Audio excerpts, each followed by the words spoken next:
Nzija nkyogera lunwe nti omuyimbi tosobola kwetengerera era ndaba n'abamu ensobi bazikola owatali baganda baffe bano ab'amawulire.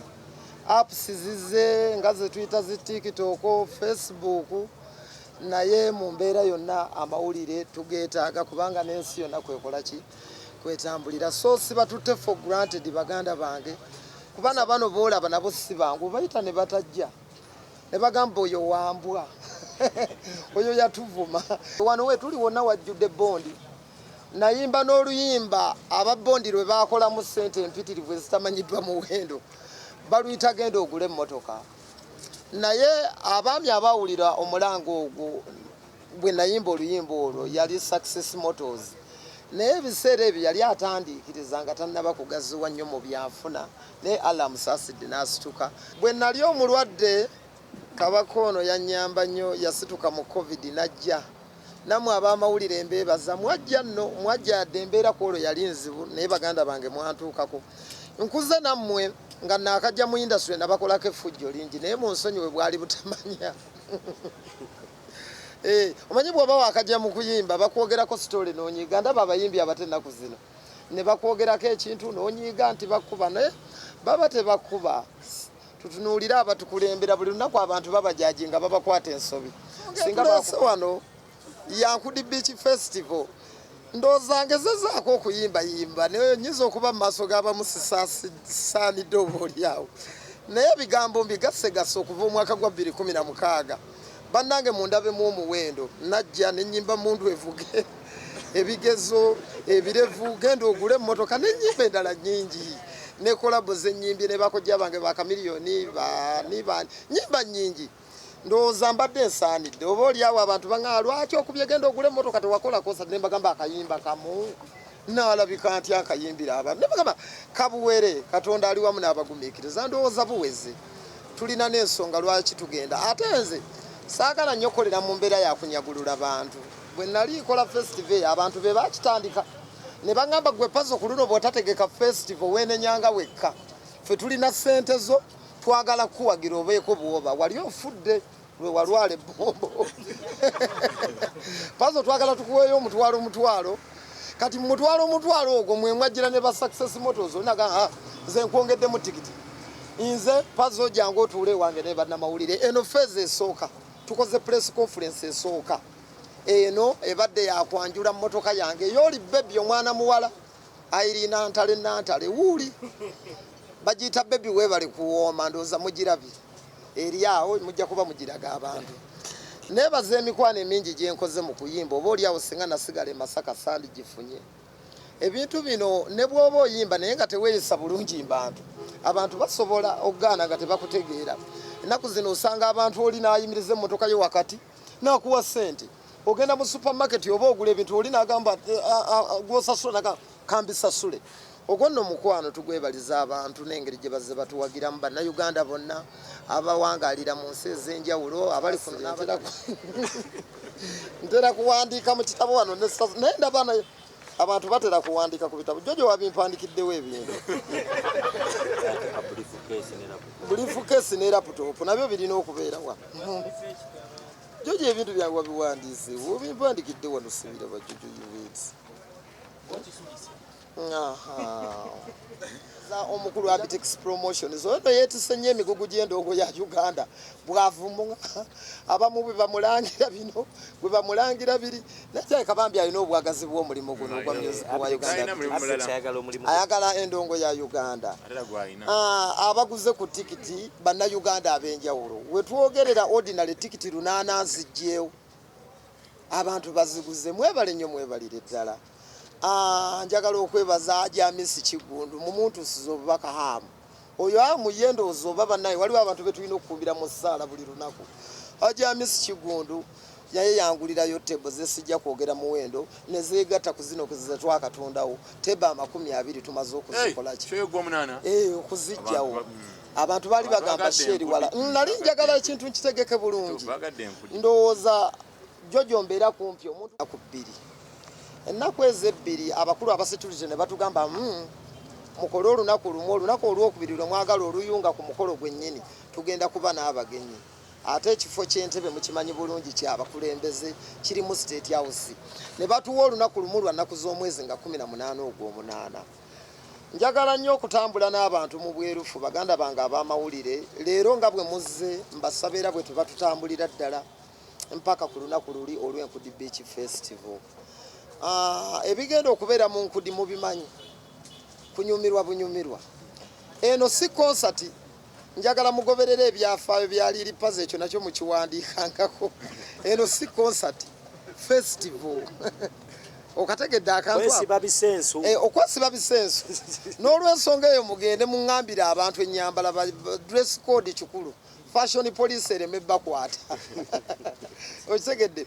So kwesiba bisenso, kwesiga langi ku feesi, kwambala bumasiki buno ebyuya by'enkoko, okweteekako bumasiki mu abaana abawala, kwefaananyizaako nga kanivo nga bwe mulaba ekintu ekyali mu Kampala wano ekyali ng'ekikujjuko kya Kampala kyekigenda okubeera mu Nkudi Beach Festival.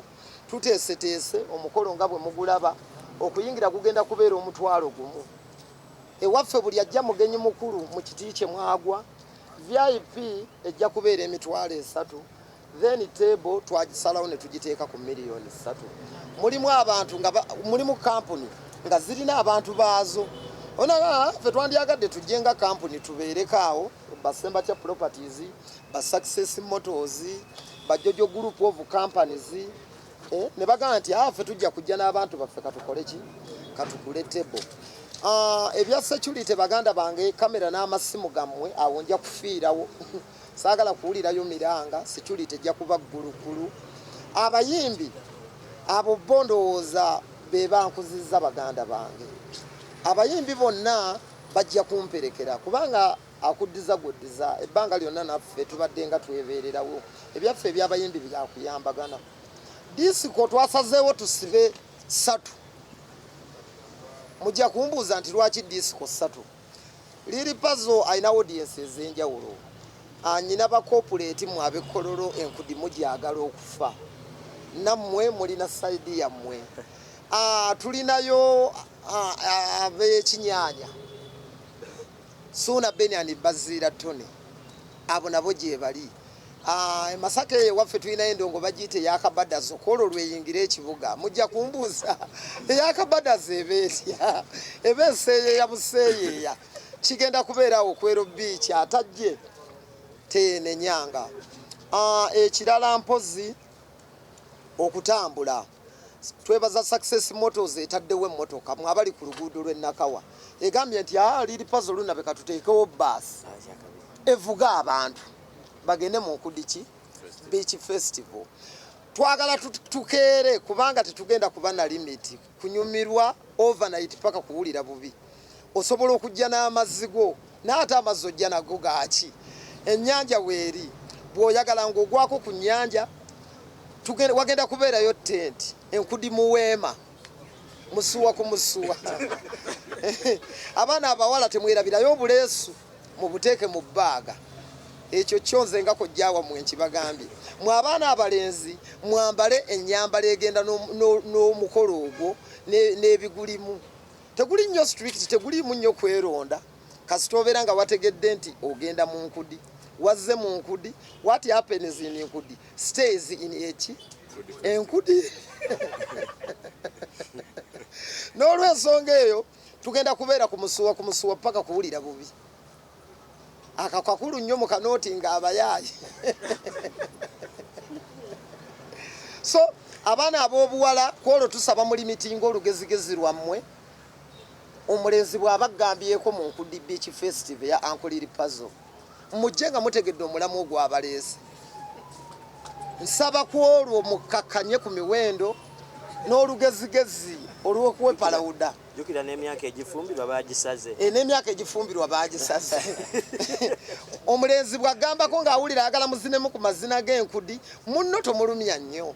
Kubanga tetugenda ate era tubasabako olwo aba kamera. Kamera muzikuumire nnyo ku stage. Wali nga nnyimba. N'olw'ensonga eyo twebaza bakadde baffe abaakadongokamu bagenda kuyimba. Era mbayita. Batikitoka Madubala abakiikiridde bulungi. Buli alina ekitone ky'asobola okwolesa. banange mujje baganda bange abayimbi ba raga reggae Casanova buli muntu alina ekitone kye kyasobola okwolesa togenda kulimitingibwa kasi tojja obudde nga bukyali abakazi emitwalo ebiri ako kuwa kanjogerere lwaki okwo kanjogerere kumanyi ku conference ejja kyetaaga engeri gyerinkulu tujje n'abakyala emitwalo ebiri abakazi emitwalo ebiri of course kiri sorted tujja nze bwenzija n'owange buli omu najja n'owuwe naawe jangu namawulire n'owuwo akukiikirire kinaasoboka namawulire kibi abamu tebalaga so n'olwensonga eyo baganda bange omukolo bwentyo bwenguteeseteese munyambye nnyo temunkubangako njawulo baganda bange ab'amawulire okuleka okubebaza obwebaza mutambudde nange nga ndi muto mu buzibu mu kulwala mu kugwa ne mu kuddamu okusituka naye mbasaba temunvanga mu ku luno lwe nakomyewo munkwatire eddala munyweze kubanga manyi mukisobola nyina obunafu bwange ng'omuntu naye buli muntu alina obunafu bwe nsaba oluusi ebiba bitatambudde bulungi nsonyiibwe kuba ndi muntu oluusi ku whatsapp mukuba nesikwata n'ebiba binsuseeko naye nga baganda bange nfuba nnyo okulaba nga buli omu musanyusa n'olwensonga eyo baganda bange ab'amawulire mbeebaza ebbanga lyonna growuna wanika omukono abantu bakulabe growuna oyo bwe nali omulwadde yatikkanga emmere buli lunaku simanyi ne lwe ndi musasula growuna oyo growuna abantu bakumanyi muganda wange oyo yeebale nnyo Joweria bwe nali omulwadde oyo yayungula ne ku maziga bangi baganda bange wano abajja mu covid bangi naliko kalifomu naye mbajjukira mbalaba kale n'olwensonga eyo banaye mwebale nnyo mwebalire ddala naye wali okendeseeyo bakomediani namwe mbayisi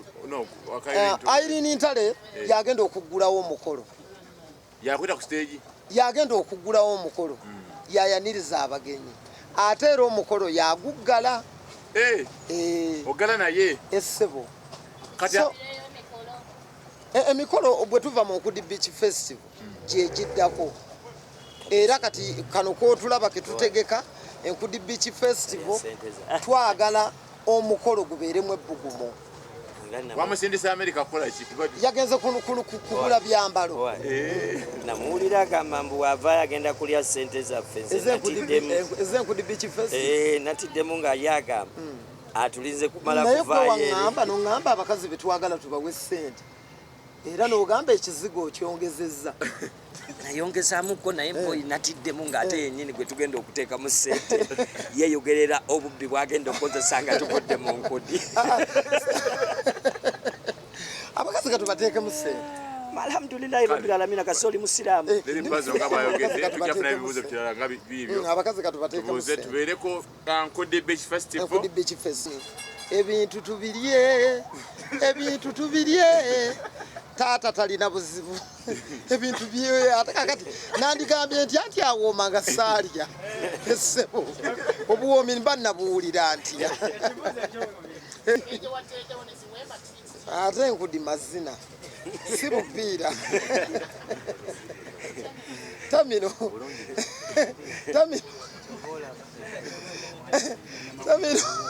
Nkudi mazina abantu bajje bazine mazina obupiira tebwetaagisa ekyo kyabuntu tewali gwe bagaana kusanyuka gwomanye engeri gy'osanyuka otambula otya gwe otambula ogaludde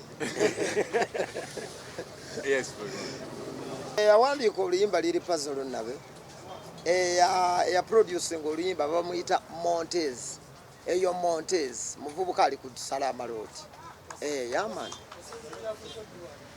kwekyawa nga temubiwulira nga temundabawo muva ddi ku lujana ziyimba temuziwulira eza struggle n'eziyimba zimutugjeeko omusolo emigaati n'engiyimba banange bw'ogenda ku YouTube yange luyimba kirwe sibayimbidde naye nga temuzirabawo kasa wayimba ku kirevu nenga zonna n'ekirevu nakiyimbako n'ennyimba n'ekuggaali omusajja bamulabira ku kikirevu waliwo kyesiyimbye mu nsi muno yeki kyesiyimbyewo n'ennyimba n'ekadongo kamu so nalina obulumi bw'essimu ng'ebuze naye njagala okwebaza mukyala waffe Irene Ntale yatusangudde amaziga baba 14 yampadde 15 Pro Max wayingidde no and signal factory made from USA. Si sugar mami. Kyogamba gwe ku myaka gy'oba owaayo bbaawo akalabo olwoba ofuse sugar mami. Namba wano. Ate era n'ekirala abantu bayiga okuwaayoko abaami baabwe babaweeyo ebirabo. Ebyamalala n'effujjo obwongo bwale mu binsagulira. I'm a man of people. Nze omu ku basinga okulwanyisa effujjo siryagalira ddala n'essimu yange yabulidde mu ki sikolagana na ffujjo era ku ffujjo nkufiirako era abantu kye basuubira okulaba ennyo waakiri okuyimba nja kwambalagana n'omuyaaye yenna anaaleeta effujjo ku bagenyi bange. Kankakuyambe nkakakuyisizeewo olunaku olwo mugenda tuyamba bwe muti tuli ku Ntebe Road sikyo katwogere nga buli muntu awulira kwe tukulidde tubimanyi bikolebwa bigenda maaso kolo tubireke tusooke tubireke nga bwe tuze tubireka ku mikwano gyaffe egimu bannange kwolwo ndowooza abakanonyamu tukaleke tunakanonyamu olunaku olula naye 18 tumuleke liripaza akyakalemu binaddamu olunaku olulala. Ate era n'ekirala seeka kyoyogedde sekuli tekikulu abantu abagenyi bewayise omugenyi bw'aba yakukyalidde olina omukola ki omukuuma so buvunaanyizibwa bwangu kuuma abagenyi bange ndowooza so sekuli tengenda giteekayo kubanga omuntu tiyazze gwe omulabye ennaku omuntu yazze kunyumirwa era wamma oli waddembe okwagala okwambala kyokola ki kyoyagala ekitakutwala nnyo enkeera ku makya abantu nga wayitiridde kubanga eddembe weeriri abantu togenda balemesa olw'okuba gojja kuba ekifaananyi kyoyagala okukola kye baagala n'okweyambula basobola ddembe lyabwe eddembe lyabwe oba gwe okubakuba bifaananyi kitegeera waliwo abantu ng'ebyo abantu tebibalya okitegeera so wamma buli omu ajje anyumirwe mu ngeri ye nga bwakola ki nga bwayagala mukolo gwa lunnabe. Ekirala ombuziza ku Abitex Promotions. Abitex Promotion tiyakoze yekka. Abitex Promotions abantu banyambyeko ab'enjawulo. Bwe nali ntegeka ekivulu kino neegayirira abaami abo ne mbagamba Bajjo, Anko Balamu, Emma Serugo ne baganda bange abalala mukulu Ketti bonna ne mbagamba banaye nkoze nti okutegeka omukolo guno munkwatireko mundaba ndi wammwe ba DJ Jacob siri naawe ngenda kulaga naye munyambeko mumpabulemu muntereezeemu ne bagamba naye kinaabeera kitya nti naye ffe naffe tulina association yetugatta nga ffe bapromota ne bagamba ensonga eyo okusinziira nga bweri Abitex mulungi nnyo ku nsonga y'omuntu waawa omuntu wa audience yo tikatukuwe Anko Abe mutambule mwenna akukwatireko n'olw'ensonga eyo omutwalo gwe bajja okumpa bakakasente guli mikono mituufu baguwadde lunnaate yogera kere bannamawulire bakakasente festival katusimbodde kati ddala okwebaza Mungu alukeesezo olunaku olwaleero baatuwadde obulamu ebbanga lyonna. Nsooke mbeebaze mwenna mu linnya lya Allah subhanahu wa ta'ala wa assalamu alaikum wa rahmatullahi ta'ala barakatuh. Nsooka ddala neneebaza Liripazo nga sinaba nagenda alaka nsookese bonkwebaze weebale nnyo Liripazo omanyi abatulaba eno bannamawulire behind the camera nga tuvudde mu bino ebya kamera waliwo kyemutalaba that is what we call struggle, that is we call hustling. I think Liripazo deserves more and more olunaku olwaleero era mbadde sigenda kulimba si mu bubi mbadde nsuubira okulaba abayimbi nga abiri ku side ya Liripazo kuba Liripazo deserves more and more and more and more. I think Liripazo ayimbye ku buli kyo ya muntu alinga kabako ayimbye ku buli kintu kya muntu yenna gwe mumanyi akoze simulango ng'akola mulimu mulala nze yalina emirimu gye yasookamu ate gye saamulabamu naye nze namufuna mu tayimu yange kuba nze mmanyi ekintu kimu kuyimba ne mufuna nnyo ne mulaba ebbanga lyange lyonna.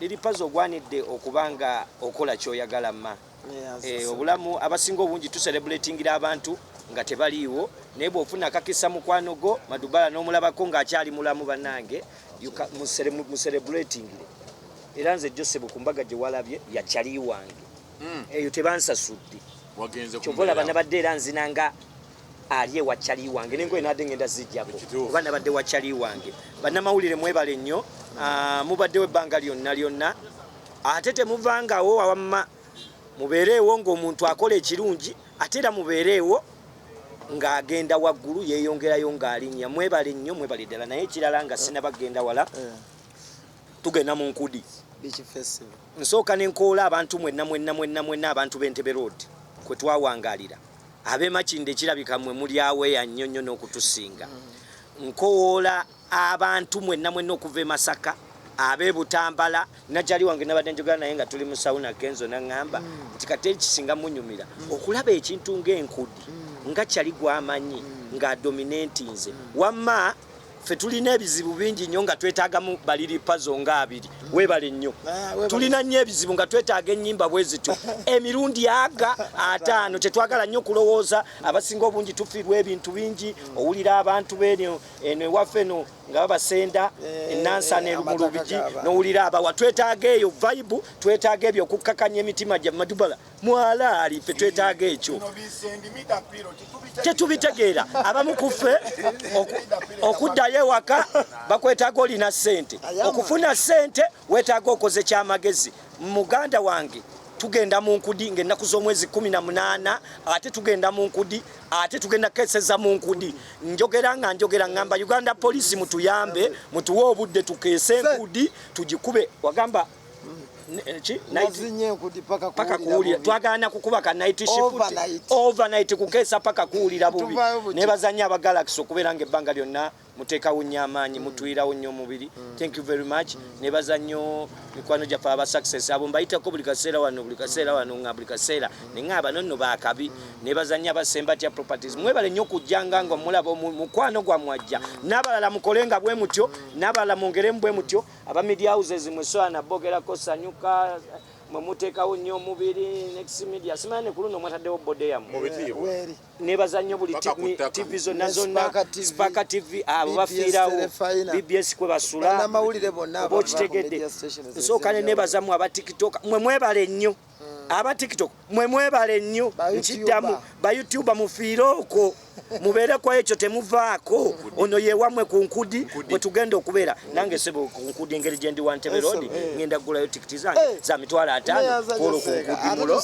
kubanze munange ndi ready okuwa buli kintu kyali wange noliri pazo abaddewo olunaku lumu yafuna obuzibu nga tuli mu COVID ne mugange ngenda fiirawo ngenda kuzza obulamu gwotegeere mbu tuli balamu yensonga lwaki ndi wano siri wano lwaki nanuyirira seeka neŋŋamba tulijja olunaku olumu nga tucelebrating lya liri pazo era kyova olaba nsuubira bannamawulire leero liri pazo abakutuka okugulu singa bapostinga nsuubira abayimbi okuba wano mbagambye singa liri pazo kati akutuseeko omukono singa bapostinga naye omalira tebapostinga babiwulira kati mubiwulira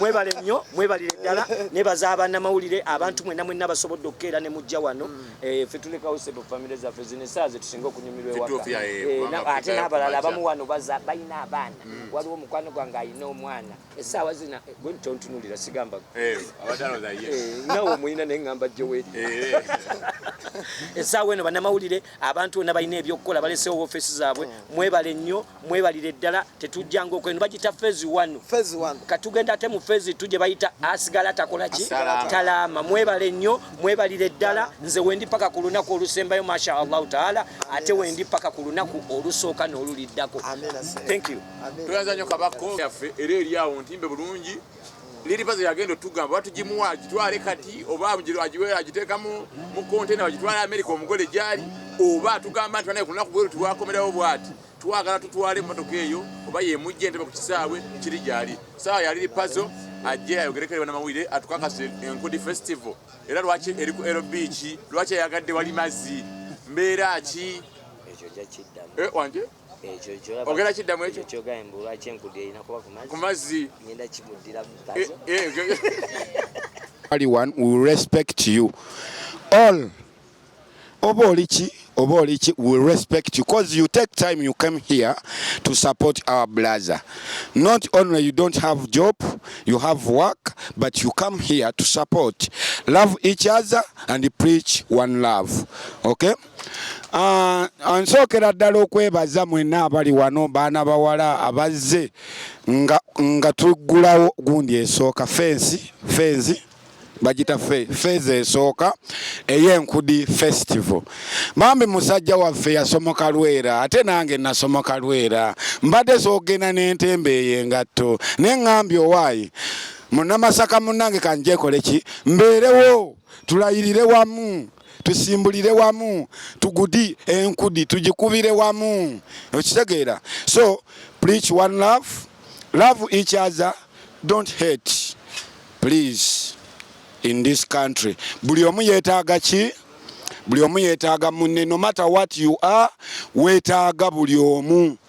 N'abagagga beetaaga abaavu, n'omwavu weetaaga omugagga. Lwaki? Katonda yatutonda nga tuli mu kiti eki kimu, teri kweyawulamu. So muganda waffe waba ategese kaye najja abadde asoboerayo eka mwokya wali mu kazigo ke ne yeebaka kaleera ne bano bakama baffe abataddemu ssente will respect you. Wali abali eyo nga babiraba naye nga tebasobodde kola ki kukiika. Sembatya Properties mwebale. Success Moto, thank you so much. Madam olesewo office nojja bambi obeera otule wano.